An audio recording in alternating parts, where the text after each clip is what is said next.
Meus queridos irmãos e amigos, hoje é dia 17 de junho de 2020, uma quarta-feira. E eu gostaria de compartilhar a palavra de Deus com a minha igreja, a Igreja Batista do Maracanã, e com aqueles com quem forem compartilhar esta palavra. Hoje eu quero falar sobre um relacionamento quebrado. E eu quero ler o texto de Oséias, capítulo 3. É um texto pequeno e é importante para o entendimento da mensagem. Veja bem, Oséias, capítulo 3 nos diz assim: Disse-me o Senhor, vai outra vez e ama uma mulher amada do seu amigo e adúltera, como o Senhor ama os filhos de Israel, embora eles olhem para outros deuses e amem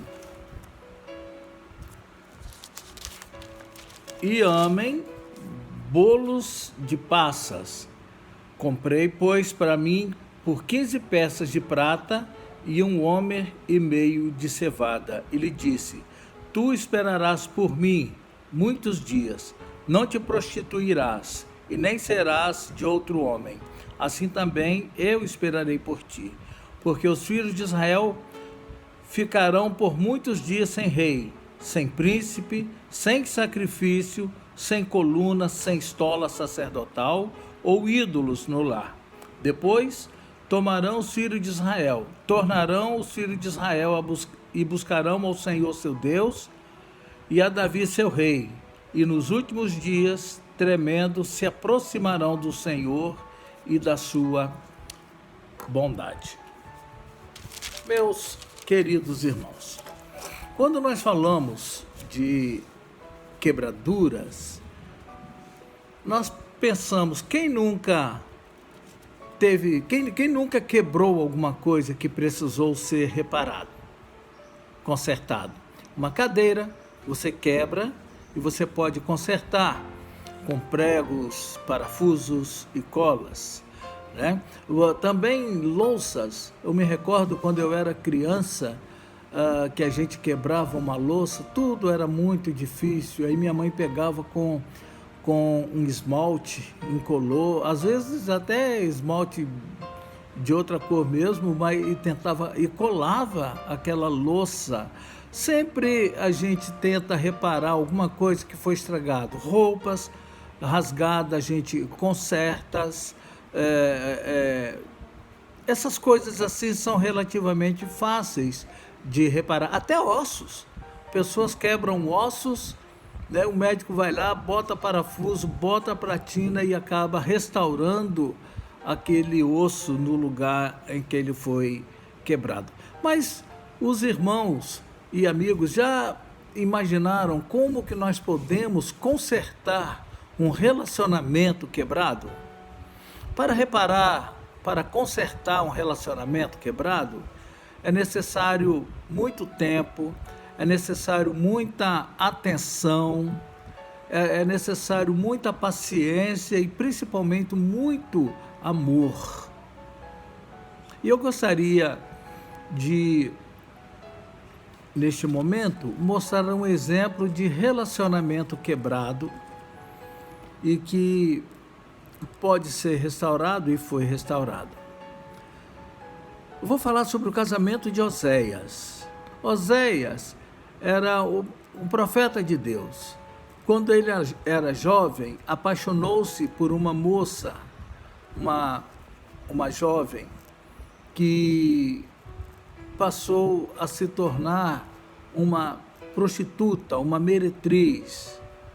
E ela foi embora, foi viver como prostituta. Mas antes disso, o casal teve 3 filhos, Loruama, Loami e Gisrael. Desses filhos, esta mulher não se compadeceu e abandonou os filhos e abandonou também o marido. e foi se prostituir, foi viver uma vida de meretriz. Podemos imaginar aqui o sofrimento do Oséias, porque ele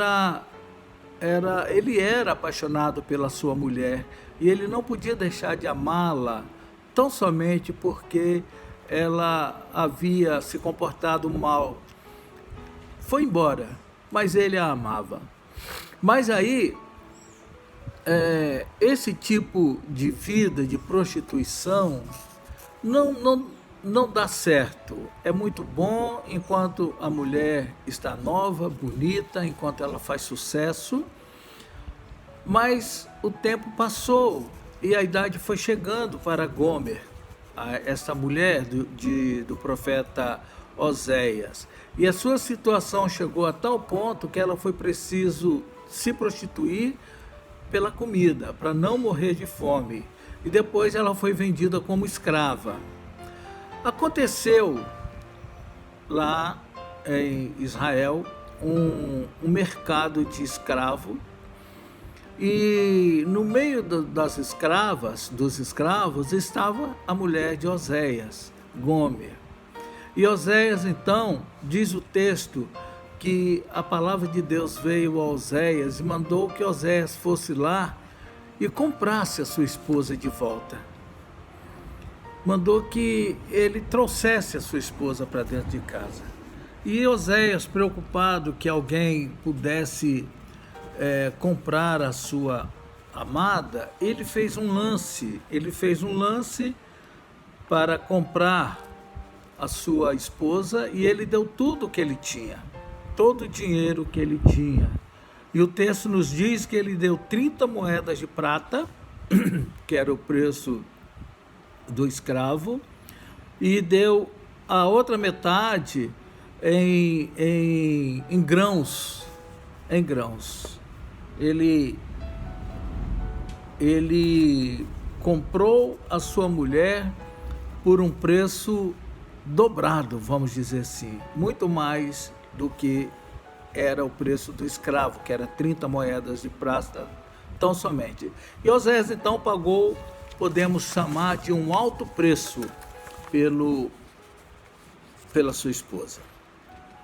Alto porque Oséias era pobre, era um profeta pobre, e o pobre não tem escravo, não podia ter escravo, ele não tinha condições de ter escravos, mas ele juntou tudo que tinha e comprou sua mulher de volta. Ela já havia perdido a sua beleza, já havia perdido a sua juventude, não era mais aquela jovem bonita por quem Oséias se apaixonara. Mesmo assim, o profeta a amava.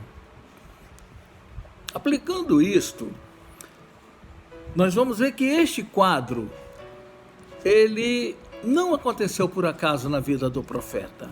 Alguém pode dizer assim, mas pastor, como que Deus pode mandar um servo dele amar uma prostituta, mandar ela lá buscar, comprar e casar com ela? Eu não sei.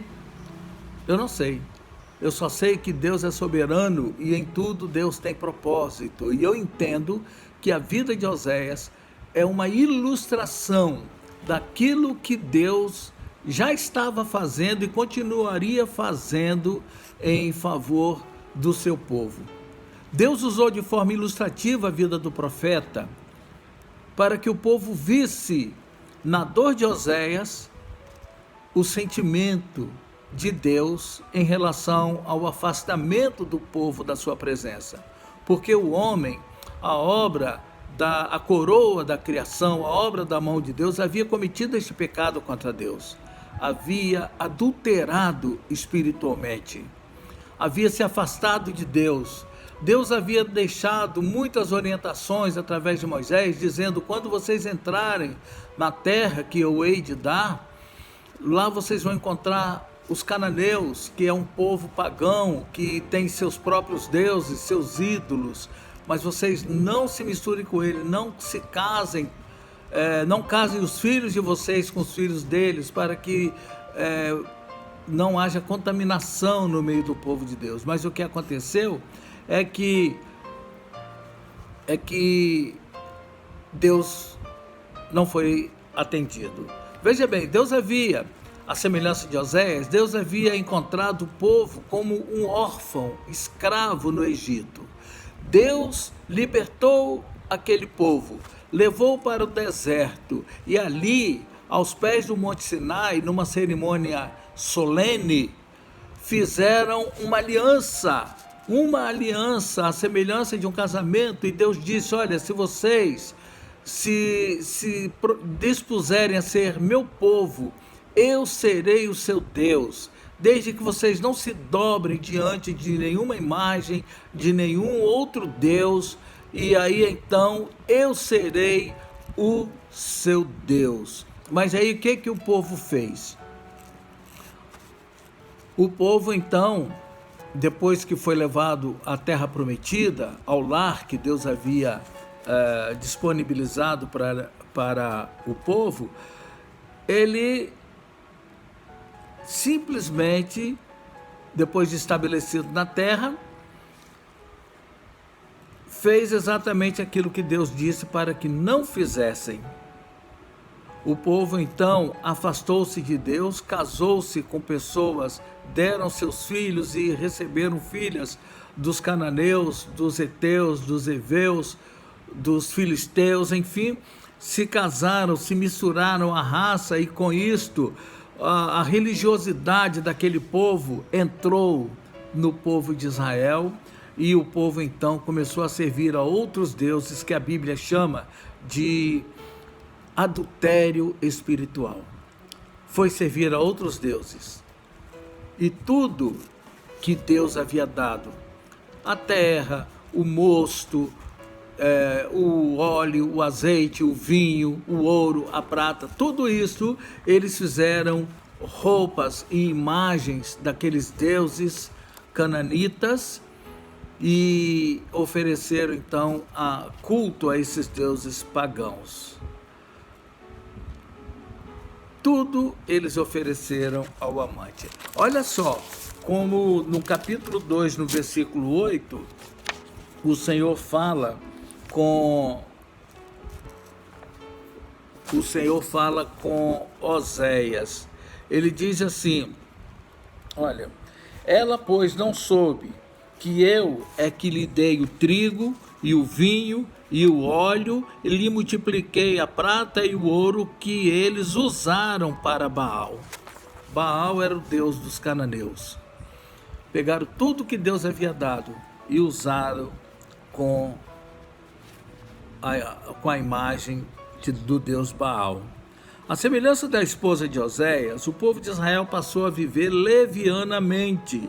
Em consequência, passou a ser escravizado. Qualquer homem, numa situação em que a mulher agisse levianamente, optaria pelo divórcio, como fez o profeta Oséias. Só que Deus não fez assim com o seu povo. Deus teve compaixão do seu povo. E como Oséias, ele fez um lance que ninguém pôde cobrir para resgatar de novo o seu povo, que agora era escravo do pecado, e para trazê-lo de novo à liberdade. O apóstolo Pedro, na primeira carta, no capítulo 1, no versículos 18 e 19, ele diz assim, o apóstolo Pedro diz assim: sabendo que não foi mediante a coisas corruptíveis, como prata ou ouro, que fostes resgatados da vossa vã maneira de viver, que recebestes vossos pais, mas pelo precioso sangue, como de um cordeiro sem defeito, sem mácula, o sangue de Cristo. Foi este o preço que o Senhor pagou pela nossa redenção, pela nossa liberdade. Este foi o preço. Um preço como este ninguém jamais podia cobrir, pois o preço foi pago em favor de alguém que não merecia. Lá em Romanos, capítulo 5, versículos 7 e 8, o apóstolo Paulo diz assim: porque pode ser que pelo bom alguém ouse morrer, mas Deus prova o seu amor para conosco em que Cristo morreu por nós, sendo nós ainda pecadores. Este foi o tipo de amor que Oséias amou a sua esposa. Ele não tinha, ou melhor, ela não tinha direito ao seu amor, mas ele a amou. Amou porque quis, por sua própria vontade. Foi desta maneira que Deus nos amou. Em João 3,16, nos diz que Deus amou o mundo, e o mundo aqui significa as pessoas. Deus amou o mundo de tal maneira que deu seu Filho unigênito, para que todo aquele que nele crê não pereça, mas tenha a vida eterna. O problema de relacionamento quebrado é tão velho como o Jardim do Éden, mas é tão recente como o jornal de hoje. O pecado destruiu a relação entre o homem e Deus, mas não obstante isso, Deus providenciou uma porta para que o homem entre por ela à presença dele. E repare este relacionamento quebrado. A Bíblia diz que todos que nascem neste mundo já nascem separados de Deus por causa do pecado. Já nascem sem vida. Todo aquele que não está com Deus espiritualmente está morto. E Jesus diz lá em João 10, 9, ele diz assim, eu sou a porta, se alguém entrar por mim, entrará e sairá e encontrará pastagem. No versículo 10 ele diz assim: o diabo não vem senão a matar, roubar e a destruir, mas eu vim para que vocês tenham vida, e vida em abundância. Se ele veio oferecer vida, ele veio oferecer algo que nós não tínhamos. E se nós não tínhamos vida, porque nós estávamos mortos, e Jesus diz que ele veio oferecer vida e vida em abundante. Em João 3,17 diz: porque Deus enviou seu Filho ao mundo, não para que condenasse o mundo, mas para que o mundo fosse salvo por ele. Mais uma vez, mundo entende-se pessoas. O sangue de Jesus foi o preço pago, foi a porta que Deus abriu para a minha, para a sua, para a nossa salvação. Entre por essa porta, para que você possa reparar o relacionamento quebrado entre você e Deus. Talvez você fale: não, meu relacionamento com Deus é normal, eu faço as minhas orações, Isso não é relacionamento. Relacionamento é convivência, e é convivência íntima. É você colocar Deus nos seus planos, nos seus sonhos. É você falar com Ele todas as manhãs, todos os dias. É você perguntar ao Senhor qual é a vontade dEle para a sua vida. E você só vai conhecer a vontade do Senhor lendo a palavra de Deus. E Jesus disse que a vontade de Deus é esta: que todos o reconheçam como Salvador pessoal. Mas para isto, é preciso que o conheça. É preciso que conheça a palavra de Deus. Eu gostaria que você, meu prezado ouvinte, repensasse a sua vida e verificasse como está o seu relacionamento com Deus. E se ele está quebrado, restaure. Restaure enquanto você tem vida e enquanto é tempo. Amém? Deus abençoe a sua vida e Deus abençoe a sua família.